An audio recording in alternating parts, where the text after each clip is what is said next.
Terima kasih Anda masih bersama kami di CNN Indonesia Newsroom.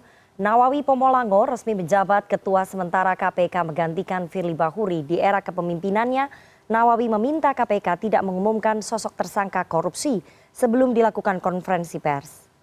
Dalam pernyataan pers di gedung KPK Jakarta, Senin kemarin Nawawi meminta pengumuman tersangka tidak terjadi sebelum adanya konferensi resmi yang digelar KPK. Hal tersebut untuk mencegah terjadinya polemik.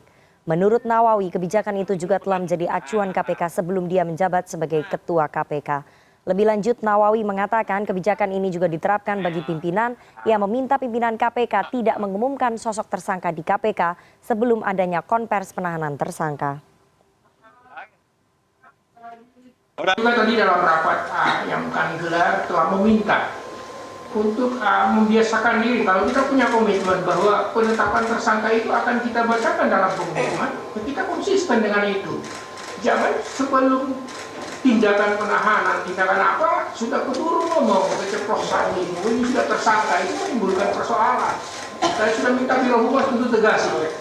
Pimpinan pun diomongin, dilarang gitu. Ngomong gitu. Tapi ini sudah jadi POB kita gitu. Ya. POB itu kan harus dipegang, dilaksanakan, ya. Jadi harus betul-betul dijalankan. Ini kan periode pertama kan rejimnya waktu itu seperti itu, begitu ekspos umumkan, kan gitu kan. Ya transparan betul, tetapi kemudian kita seolah-olah sudah menghukum tersangka, sementara prosesnya masih kadang-kadang sangat lama. Ada loh yang ditetapkan tersangka 3 tahun yang lalu sampai sekarang itu juga belum dilakukan upaya paksa. Ada. Nah, sementara kalau sekarang kita KPK akan mengumumkan tersangka itu pada saat penahanan secara ofisial. Meskipun teman-teman sebetulnya sudah tahu, kan? Ya, nggak usah diumumkan sudah tahu. Media yang Sementara itu dalam kesempatan yang sama Ketua Sementara KPK Nawawi Pomolango mengatakan pihaknya belum memutuskan bantuan hukum untuk Firly Bahuri. Kepastian pendampingan hukum ini akan dibahas pada Selasa besok. Nawawi menjelaskan banyak faktor yang harus dipertimbangkan sebelum mengambil keputusan. Salah satunya KPK menganut prinsip zero tolerance terhadap korupsi.